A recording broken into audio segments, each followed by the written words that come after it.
Lenora. Lenora is different from others. Years of perfect stitching experience.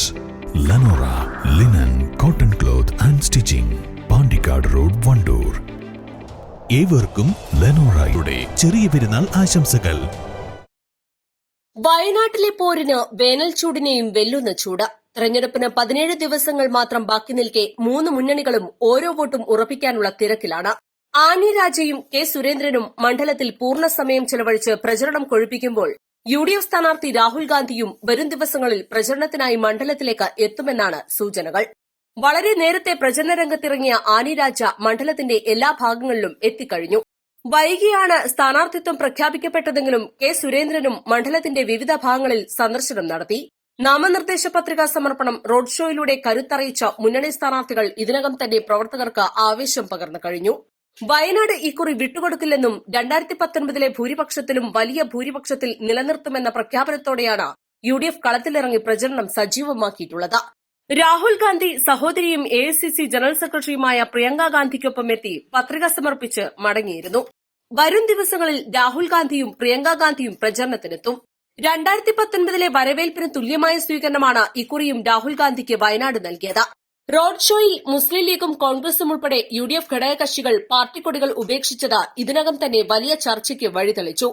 ഇടതുപക്ഷം കൊടിപ്രശ്നം പ്രധാന തെരഞ്ഞെടുപ്പ് പ്രചരണമാക്കി മാറ്റിക്കഴിഞ്ഞു. AICC general secretary KC Venugopal, പ്രതിപക്ഷ നേതാവ് VD സതീശൻ, രമേശ് ചെന്നിത്തല, P സിദ്ദീഖ്, മുസ്ലിം league നേതാക്കളായ PV അബ്ദുൾ വഹാബ്, അബ്ബാസ് അലി തങ്ങൾ ഉൾപ്പെടെയുള്ള പ്രമുഖ നേതാക്കളും പങ്കെടുത്ത റാലിയിലാണ് കൊടികൾ പടിക്ക് പുറത്തായത്. ഇക്കുറി രാഹുൽ ഗാന്ധിക്ക് ഈസി വോക്കർ ആകില്ല എന്ന സന്ദേശമുയർത്തി LDF സ്ഥാനാർത്ഥി ആനി രാജയും ഇടതുപക്ഷത്തിന്റെ കരുത്തറിയിച്ച വലിയ ജനപങ്കാളിത്തത്തോടെ റോഡ് ഷോ നടത്തിയാണ് പത്രിക സമർപ്പിച്ചത്. രാഹുൽ ഗാന്ധിക്ക് കഴിഞ്ഞ തവണ ലഭിച്ച 4.31 ലക്ഷം വോട്ടുകളുടെ റെക്കോർഡ് ഭൂരിപക്ഷത്തെ മറികടന്ന ഇക്കുറി വിജയം LDFനൊപ്പമാകുമെന്ന ഉറച്ച പ്രതീക്ഷയിലാണ് ഇടതുപക്ഷം. അതിനാൽ തന്നെ ജീവൻ മരണ പോരാട്ടമാണ് ഇടതുപക്ഷം നടത്തുന്നത്. രാഹുൽ ഗാന്ധിക്ക് ഭൂരിപക്ഷം നിലനിർത്താനായില്ലെങ്കിൽ വയനാട്ടിലും രാഹുൽ ഗാന്ധിക്ക് ജനസ്വാധീനം കുറയുന്നുവെന്ന പ്രചരണം BJP ശക്തമാക്കുമെന്ന കോൺഗ്രസിനും UDFനും അറിയാം. അതിനാൽ തന്നെ UDF ഇക്കുറി ശക്തമായ പ്രചരണമാണ് നടത്തുന്നത്.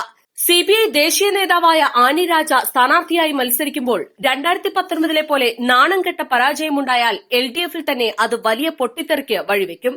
ഈ തിരിച്ചറിവ് മുന്നിൽ കണ്ട് മത്സരിക്കുന്നത് CPI ആണെങ്കിലും CPM മുന്നിൽ നിന്നാണ് നയിക്കുന്നത്. ഇതിന്റെ തെളിവാണ് മുഖ്യമന്ത്രി പിണറായി വിജയൻ മണ്ഡലത്തിൽ 4 പൊതുയോഗങ്ങളിൽ ഇതിനകം പങ്കെടുത്തതിൽ നിന്നും വ്യക്തമാക്കുന്നത്. രാഷ്ട്രീയ പോരാട്ടം നടന്നാൽ ഇരു മുന്നണികളും തമ്മിലുള്ള വോട്ട് വ്യത്യാസം 1/2 ലക്ഷത്തിൽ താഴെ മാത്രമാണ്. 2021 നടന്ന നിയമസഭാ തെരഞ്ഞെടുപ്പിൽ UDFും LDFും തമ്മിലുള്ള വ്യത്യാസം 44,000 വോട്ടുകൾ മാത്രമാണ്. 2014 MI ഷാനവാസ് LDFിലെ സത്യൻ മൊഗേരിയെ പരാജയപ്പെടുത്തിയത് 20,000 വോട്ടിന് താഴെയാണ്. BJPയും ഇക്കുറി കടുത്ത മത്സരത്തിനാണ് തയ്യാറെടുക്കുന്നത്.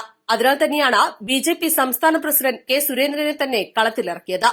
2019 രാഹുൽ ഗാന്ധിയെ അമേഠിയിൽ തോൽപ്പിച്ച കേന്ദ്രമന്ത്രി സ്മൃതി ഇറാനിയെ തന്നെ കെ സുരേന്ദ്രന്റെ പത്രികാ സമർപ്പണത്തിന് കൽപ്പറ്റയിലിറക്കിയത് ഇതിന്റെ തെളിവാണ്. LDF UDF റോഡ് ഷോകൾ പോലെ NDA സ്ഥാനാർത്ഥി കെ സുരേന്ദ്രന്റെ റോഡ് ഷോയും ജനസാഗരമായി. 2019 തുഷാർ വെള്ളാപ്പള്ളിക്ക് 79,000-ൽ താഴെ മാത്രമാണ് വോട്ട് ലഭിച്ചത്. ഇതിൽ വലിയ വർധന തന്നെയാണ് സുരേന്ദ്രനെ സ്ഥാനാർത്ഥിയാക്കിയതിലൂടെ BJP ലക്ഷ്യമിടുന്നതെന്ന് ഉറപ്പാണ്. ഇക്കുറി വയനാട്ടിലെ ഓരോ വോട്ടിനും പൊന്നിൻ വിലയാകും. അത് ആരുടെ പെട്ടിയിൽ വീഴുമെന്നറിയാൻ ജൂൺ 4 വരെ കാത്തിരിക്കേണ്ടിവരും.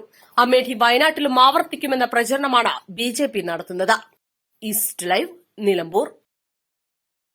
1000 രൂപയുടെ 18 മാസ തവണകളും സ്കീം 2ൽ 2000 രൂപയുടെ 15 മാസ തവണകളുമാണുള്ളത്. ഓരോ മാസവും നറുക്കെടുപ്പ്. വിജയികൾ തുടർന്ന് പണമടയ്ക്കേണ്ടതില്ല. Anupama gold gallery, golden diamond, Edavanna, Thiruvali, Othayi.